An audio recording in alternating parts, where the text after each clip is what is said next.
I've told this story maybe 4 times since it happened. Each time somebody at the table goes quiet at the same spot, the same exact spot, and I've stopped trying to figure out why. Maybe it's the part where the lights cut. Maybe it's the part where the thing turned its head. I don't know. I just know that for the rest of my life, when people ask me what the bravest thing I ever saw was, I don't talk about a battle. I talk about a word. Let me back up. You need the place first, or none of it lands right. It was a station called Hollow Verge. Ugly name, uglier station. One of those old transfer rings out past the Kesset Drift where nothing's really built so much as it's bolted on, layer over layer, until you can't tell which corridor was meant to be a corridor, and which one was just 2 ships that crashed and somebody welded a door between them. The air always tasted like cold metal and somebody else's recycled breath.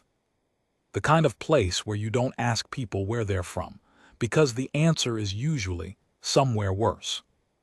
I worked the lower deck, cargo reconciliation officially, which is a fancy way of saying I counted things and argued with manifests and got yelled at by people whose names I never learned. 11 years of it.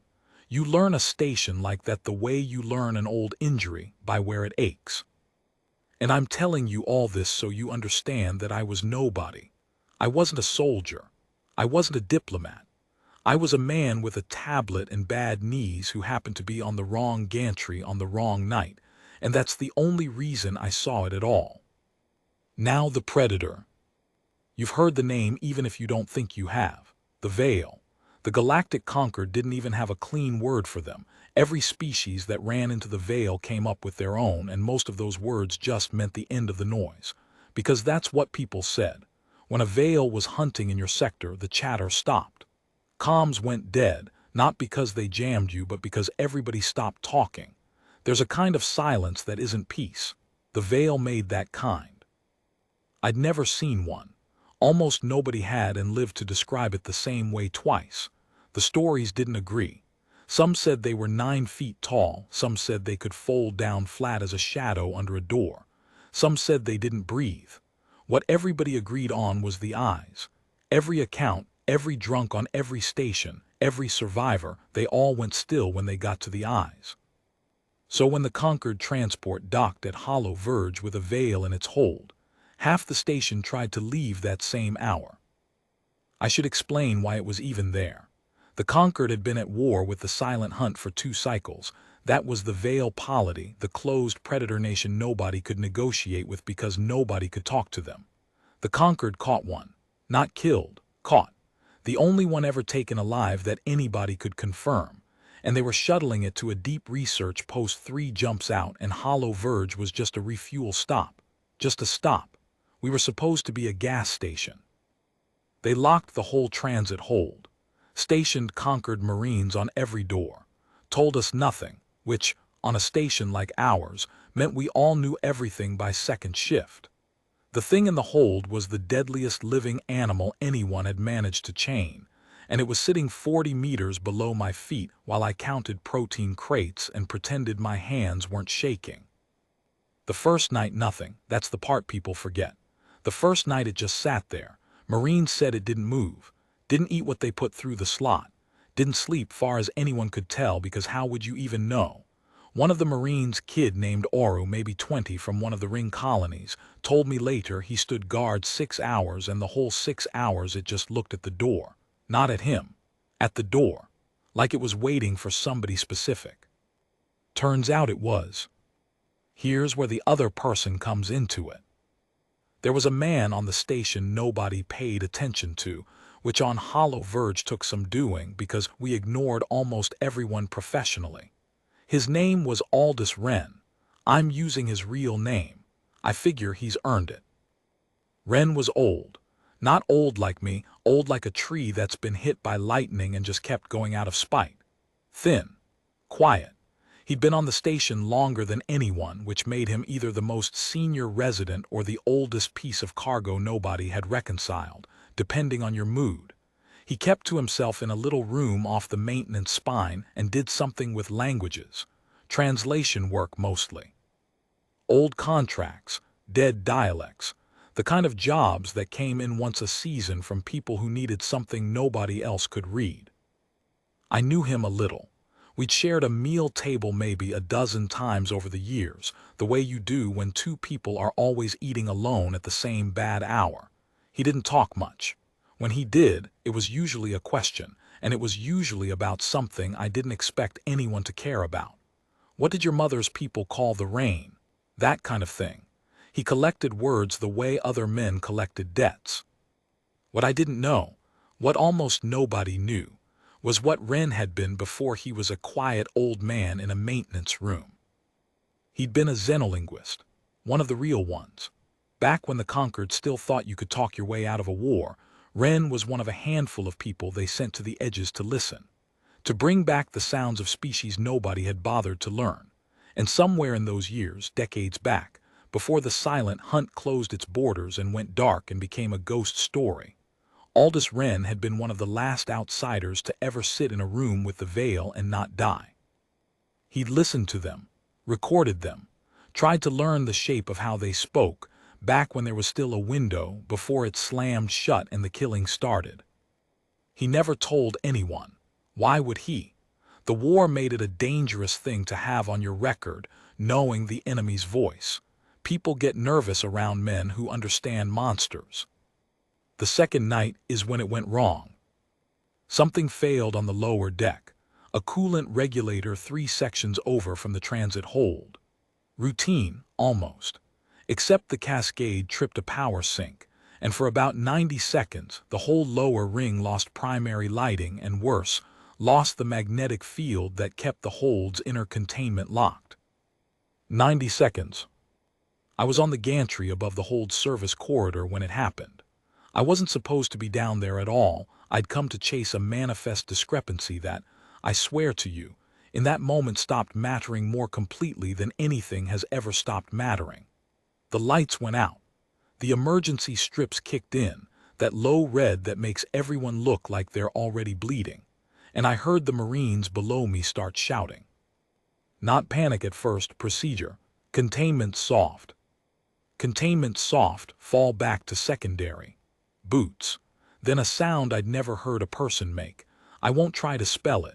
It was the sound of a man realizing the door he's guarding is open, and the thing inside is no longer where it was. I should have run. I want to be honest with you, every part of my body wanted to run, and I'd have told you for years afterward that I stayed because I was brave. I wasn't. I stayed because I was frozen. There's a difference, and it took me a long time to admit it. I gripped that gantry rail and I could not make my legs work, and that is the only reason I was still there to see what came next. The Vehl came out of the hold the way smoke comes out of a cracked door. No sound. I remember thinking it had no business being that quiet, something that size. And it was big, taller than the Marines, but wrong tall, like it was folded up out of more limbs than it was using, holding the rest in reserve. Its skin didn't catch the red light. It ate it. You'd look right at it and your eye would slide off, like trying to look at the back of your own head. And then it stopped, and it turned, and I saw the eyes. Everyone who'd ever told me about the eyes had failed, because the thing about the Vehl's eyes wasn't that they were frightening. It was that they were attentive. There was somebody home in there. Whatever you wanted to tell yourself about it being an animal, a weapon, a thing, the second those eyes found you, you knew you were being considered. Weighed by something that had done a lot of weighing and never come out on the side of mercy. It looked at the Marines, 3 of them backed against the secondary bulkhead, weapons up. I want you to understand they were brave. They didn't run. They held their line in front of an open corridor with a Vehl in it, and that is more than I did. One of them was the kid, Oru. The Vehl took a step toward them, and a voice came down the corridor. It wasn't loud. That's the thing nobody believes when I tell it. It wasn't a shout, wasn't a command, wasn't anything you'd put in a story about a hero. It was an old man's voice, dry and quiet, and it came from the dark at the far end of the service corridor where the maintenance spine led out. It said one word. I didn't know the word. I'd never heard a sound like it. It had a click in the front of it and a long falling tone at the back, like a question and a bow at the same time. I couldn't have repeated it then, and I can barely shape it now. But the Vehl heard it. I have replayed the next 4 seconds more times than I've replayed any other moment of my life, and I still can't tell you exactly what changed. I can only tell you what I saw. The Vehl stopped. Not the way prey stops. Prey freezes, locks up, goes small. This wasn't that. The Vehl stopped the way a man stops when, in a crowded room full of strangers in a language he doesn't speak, somebody behind him says his mother's name. It turned, slowly, all the way around, away from the Marines, away from the easy kill, toward the dark mouth of the corridor where the voice had come from, and Aldous Wren stepped out of the dark. He was unarmed. Of course he was unarmed. He was an old man in a coverall with grease on his sleeve. He walked out into that red light with his empty hands a little away from his body, palms forward, and he stopped maybe 10 meters from the deadliest living thing in the known galaxy, and he was not shaking. I was up on that gantry with my heart trying to climb out through my teeth, and the old man was not shaking. The Vehl looked at him, and Wren said the word again, softer this time, almost gentle. I'm going to tell you what that word meant because I found out later, and it's the whole thing. It's the whole story. But I want you to feel it the way I felt it first, not knowing. Just an old man and a monster and a single sound passing between them in a dead corridor, and the monster going still, going so still, like a struck bell deciding whether to ring. The Marines didn't move. Oru told me afterward he'd had his finger on the firing stud and he just couldn't. Said it felt like firing into a church. And then the Vehl lowered itself. Not collapsed, not surrendered the way a beaten thing surrenders. It lowered itself, deliberate, all those folded limbs unfolding and finding the deck, until that vast dark shape was down low in front of one unarmed old man, its terrible attentive eyes now below his, looking up. It knelt. There's no other word, and I've looked for one for years. The galaxy's deadliest predator knelt on a station floor in front of a man who couldn't have heard it if he'd tried, and the only thing in that man's hands was a word. Now I have to tell you about the word, because if I leave it as a magic trick I've cheated you, and the truth is better than the trick. After it was all over, and I'll get to how it ended, that's part 2, and you're going to want to hear it, I went and found Wren. Took me 2 days to work up to it. He was back in his little room like nothing had happened, drinking something hot out of a dented cup, and he let me in and he let me ask. I asked him what the word was. He was quiet for a while. Then he said it again, just to himself, soft, and something moved across his old face that I didn't have a name for. He told me the Vehl don't have a word for surrender. They have no concept of it. In their whole language, in everything he'd ever recorded, there was no sound for I give up, no sound for mercy, no sound for please. A people with no word for surrender. Think about what that does to a war. But they had one word, he said, that the Concord's translators had always gotten wrong, always filed under threat display. It was the sound a Vehl made when it encountered another Vehl in the open, not kin, not pack, a stranger, and chose not to kill it. It was the oldest sound in their language, he said. Older than their cities, older than their war. It meant, as close as he could shape it in our clumsy mouths, I see that you are a person, and I will not pretend you are not. That's it. That's the whole word. Not a command. Not a spell. Just the one thing in all the galaxy that no one had ever bothered to say to the Vehl. Every species that met them met a monster. Every voice they'd heard in cycles of war was a voice that called them a thing. And here, in a dead red corridor on the worst station in the drift, an old man who had spent his whole quiet life collecting the words other people threw away, said it back to them. He saw it as a person, and he refused to pretend otherwise. And the deadliest predator in the galaxy heard, after all that silence, the one sound it had stopped believing existed. That's why it knelt. Wren looked at me over that dented cup and he said something I've never forgotten. He said, everyone tried to make it stop being a monster. Nobody ever tried to let it be a person. Those aren't the same thing, son. They were never the same thing. I'd love to tell you the danger was over when it knelt. It wasn't. It was just beginning, because down that corridor were 3 Marines with weapons up and a chain of command above them that did not care one bit what a word meant. There were people on the station who wanted that thing dead, and people 3 jumps away who wanted it in a cage, and not one of them had been standing where I was standing when it lowered its eyes below an old man's chin.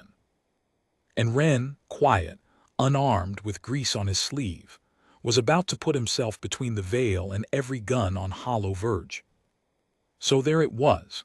The Vehl was down on the deck, low, those eyes lifted up at the old man, and for about 3 full seconds Hollow Verge was the quietest place in the universe. Then the comms came back on. That was the thing nobody planned for. The power sync recovered right then. The lights flickered up out of that bleeding red into hard white. The magnetic locks whined back to life, and every speaker in that section crackled at once with a voice from up top. Containment breach lower ring. All units weapons free. Repeat, weapons free. Weapons free, you know what that means. It means stop thinking and start shooting. And the 3 Marines who'd been standing there frozen, who'd watched the whole impossible thing, suddenly had an order in their ears louder than the silence they'd just lived through. I watched Oru's shoulders lock. I watched the other 2 bring their weapons up that last few degrees, the degrees that mean now. And the Vehl wasn't even looking at them. It was still looking at Ren. It had decided about Ren. It had no idea the rest of the room hadn't decided anything. That's when the old man moved. He stepped sideways. Not back, not away, sideways into the line. He put his thin old body directly between the Marines and the kneeling Vehl, and he turned to face the guns. Empty hands still out. And he said, in our language now, in plain, tired, conquered standard, loud enough to carry. Don't. Just that, don't. Oru told me later it was the worst second of his life. Not the breach. Not the dark. This. Because the order in his ear said fire and the man in front of him said don't, and somewhere in the half-inch between those 2 words, a 20-year-old kid had to decide what kind of person he was going to be for the rest of his life, with no time to think about it at all. He didn't fire. He lowered his weapon maybe 10 centimeters. Just 10. And the other 2, watching him, did the same. Not because the order changed. Because a kid from a ring colony looked at an old man standing in front of a kneeling monster and made a call that no regulation had a line for. Then the Marines from up top arrived. This is where it got dangerous in the way I actually understand danger, because the Vehl I never understood, but men with authority and fear that I'd seen my whole life. A full squad came down the service corridor at a run, and at the front of them was a conquered officer named Vance. Sub-Commander Vance. I'd never met him. I'd see his face in my sleep for a year. He came around the corner, and he took in the scene in about 1 second, and he read it exactly wrong. He saw an old man standing over a downed Vehl. To Vance, that meant the prisoner was loose, a civilian was in the kill zone, and his job was to put rounds into the deadliest thing in the galaxy before it could get up. Clean, simple, by the book. "Sir, clear the line," he shouted at Ren. "Clear the line now." And Ren didn't move. I want to describe Ren for you again, because it matters here. This was not a soldier. This was not a man who'd ever held a weapon. This was a 70-something xenolinguist with bad lungs who'd spent 40 years in a maintenance room translating dead contracts. And he stood in front of a conquered firing squad with his hands open, and he did not move 1 centimeter. "It surrendered," Ren said. "It's a Vehl," Vance said. "They don't surrender. There's no such thing. Clear the line, sir. This is your last." "It surrendered," Ren said again, slower, "because I asked it to be treated like it could. And here's the part. Here's the part I tell at the table, the part where everyone goes quiet. The Vehl moved. Everybody's weapons snapped up, every gun in that corridor. A dozen barrels, all of them. And the Vehl, slow, so deliberately slow that even Vance held his fire for one more breath. The Vehl reached out with one of those long, folded limbs. And it set the limb down, on the deck, in front of Wren, flat, open, the way you'd lay a weapon down, the way you'd offer a hand you knew might be cut off. It was showing them. It understood somehow that the threat now was not the old man but everyone behind him, and it was doing the only thing it could do without words those men would understand. It was making itself smaller. A thing that had no concept of surrender was inventing one, right there in front of a dozen rifles, because one person had treated it like a person, and it was trying, clumsy, enormous, terrifying, to answer in kind. Vance didn't have a regulation for that either. The standoff lasted maybe 2 minutes, felt like a season. What broke it was Wren talking, not to the Vehl, to Vance. He talked the way I imagine he must have talked decades ago, on the edges, in rooms full of species nobody else could read, low, even no wasted motion, every word doing a job. He told Vance what the word meant. He told him about a people with no sound for mercy because no one had ever offered them any. He told him that a war you can't talk your way out of is a war somebody decided not to talk in. He didn't beg. He didn't raise his voice. He just kept laying down true things, one after another, the way the Vehl had laid down its limb. And the thing about true things, said plainly, by a man not afraid to die for them, they're hard to shoot through. Vance was quiet a long time. Then he said, "If I stand my men down and that thing kills you, it's my career and your corpse." "Then it's my corpse," Wren said. "I've had it a long time, I'm not very attached." I laughed. I couldn't help it up there on the gantry, this thin, scared laugh, and a couple of the Marines almost did too, and somehow that broke something. The air came back into the corridor. Vance let out a breath through his nose, and I watched a man decide to do the harder thing. "Stand down," he said. "Weapons down, not safe down." And a dozen rifles came down. They didn't kill it. They didn't even cage it the old way. Wren made a deal, or rather, Wren became the deal. He went with it. The Conquered didn't have a single person alive who could communicate with a Vehl, and now they had exactly one, and that one was an old translator from a junk station who'd just proven he could make the impossible kneel with a word. They weren't going to let that walk away. So Aldous Wren, who'd hidden what he knew for decades because knowing the enemy's voice made people nervous, Wren spent the last years of his life as the only bridge between the Conquered and the silent hunt. He didn't end the war by himself. I want to be honest. Nobody ends a war by themselves, and anyone who tells you different is selling something. But the talks that started 2 cycles later, the first talks in living memory, the ones that finally cracked the silence open, those started in a room with an old man, and a single word that meant, "I see that you are a person." He never came back to Hollow Verge. He sent me one message once a long while after, short like him. It said, "They have a word for me now. Took them a year to make it. It doesn't translate cleanly. The closest I can get is the one who said it first." That was the whole message. I read it about 40 times. The Vehl. I should tell you about the Vehl, since it knelt and I made you care about it. Before they took it off the station, while it was still down in that corridor, and the Marines were rigging a proper transport for it, it did one more thing. And I saw it, because I'd finally gotten my legs to work and come down off the gantry, and I was standing at the edge of the cordon like an idiot who couldn't make himself leave. The Vehl turned its head, past all the Marines, past Vance, past Wren, and it looked at me. I don't know why me. Maybe because I was the only one not pointing anything at it. Maybe it just clocks everyone in a room the way you'd count exits. But it found me up there at the edge, this nobody with a tablet and bad knees, and it held my eyes for what felt like a very long time. And I did the only thing I could think to do. I'm not proud of it, it wasn't brave, it was just all I had. I didn't look away. I figured if the whole thing was about being seen as a person, then the least I could do, the very least, was not flinch. So I stood there and I let it look at me and I looked back, and I tried, in whatever clumsy human way a man can try, to say with my face the thing the old man had said with his word. I don't know if it worked. I'll never know. But the veil tipped its head just slightly, the way you'd nod at a stranger across a station concourse. Somebody you'll never meet, never speak to, never see again, and then it let them take it away. I sat down on the deck after that, right there in the cordon. My legs finally just quit.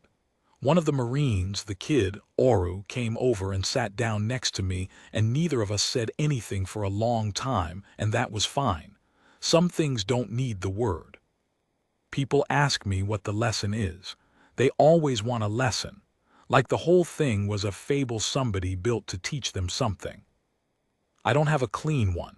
I've got a messy one, and it's the only true thing I learned, so I'll give it to you, and you can do what you want with it. The galaxy spent generations trying to figure out how to kill the deadliest predator alive. Better guns, better cages, better chains, whole fleets, whole cycles of war. And it turned out the thing that brought it to its knees wasn't a weapon at all.